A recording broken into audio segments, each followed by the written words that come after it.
Hello again, everybody. It's Plowboy, Plowboy's Ghost Channel. I'd like to welcome you back to, oh hell, not another talking video, Plowboy.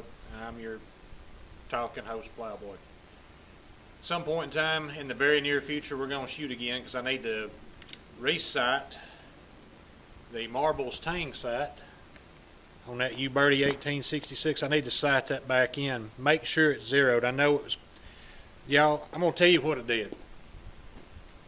If I didn't mention it in a previous video, and I don't know if I did or not, some point in time in the last year or year and a half, hell, I don't even know, I trade guns too much. I traded this off. Y'all, I can't even tell you what I traded it off for. But anyway, it's set down at my local dealers ever since I got rid of it. And I've regretted it every time I've walked in the dealer. You know, even though I've traded with him on several things and bought several things, I left this sitting there, and I walked out, and I've always thought about this gun later. So the other day, well, as you can see, I got it back. He said that he was having trouble with people wanting it. Said there were several people that came in there and spent money on guns that held this and liked it, but they didn't like the marbles tang sight. Of course, I had the original sight in the box with it, and he knew it. He could have put it on there, you know, and just put a plug in this extra hole. I'm glad he didn't, because hell, I got it back. And it's one of those, you let it go and it comes back to you, you never trade it again. You know, that's a gun trade parable, you understand that. Y'all, the only other thing I could think to talk to you about today is the Cimarron, and yes, it's loaded. Get my finger in the trigger. Hammer's down on the empty chamber, so don't worry about it.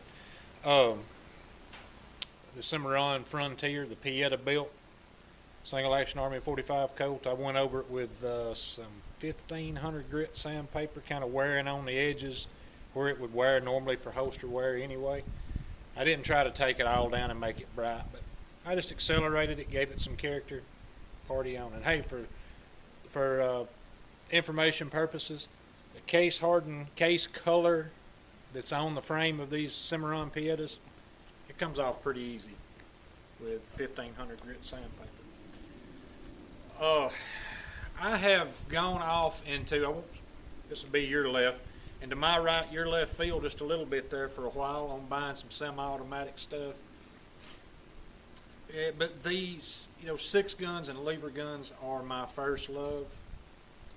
And I didn't get rid of all my six guns and lever guns, but I did let go. Like I traded this off, and I found myself with an AR pistol, even though November's coming, or excuse me, August is coming, and ATF's making, claiming they're going to make a move against the braces and stuff. Hell, I'm against ATF from beginning to end, but I decided that a 10.5 inch 5.56, which really, is not doing that, that length of barrel is not doing that caliber any justice, any favors in effectiveness, terminal effectiveness and ballistics.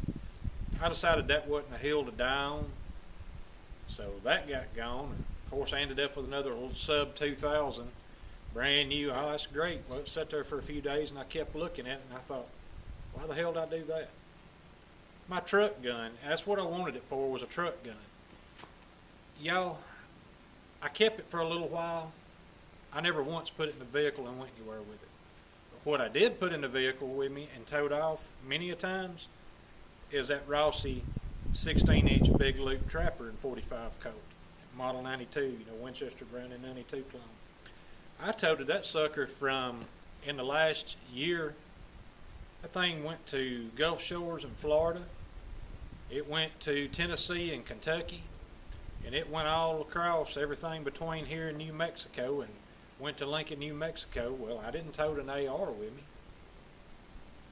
So I looked at that long and hard, and a little sub 2000 and probably one of the last really cheap AR builds you're going to get for a little while, since this is tax season and the world's ending again. I took those two, and went and got this back. I traded up in value, but I looked at sideways, thought, I don't care really nothing about them after I tried to get them, and I still have a couple of ARs, but that other AR pistol, Sub 2,000, who cares? This, oh hell yeah. So I do have favorite kinds of firearms, and although I may, I've gone and bought a couple more semi-automatic things. I don't know if I'll ever show much of anything or not, but they don't really stir the soul like this does.